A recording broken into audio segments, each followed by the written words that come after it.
kilometers, meters, centimeters. Mana? So kilometer, 1 kilometer is equal to 1000 meters, and 1 meter is equal to 100 centimeters. 1 decameter is equal to 10 centimeters.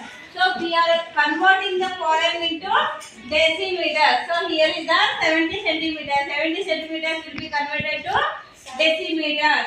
How can we convert decimeters? Just see here. 10 centimeters is equal to how many decimeters? 1 decimeter. Understand? 10 centimeters is equal to 1 decimeter.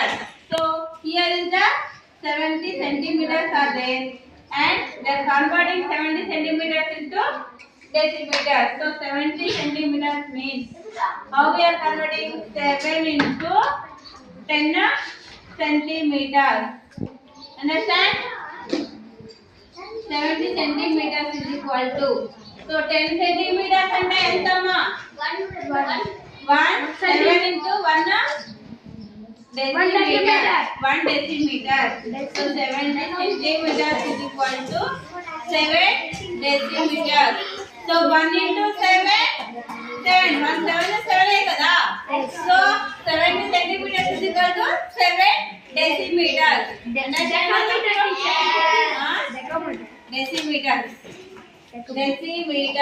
Decimeters.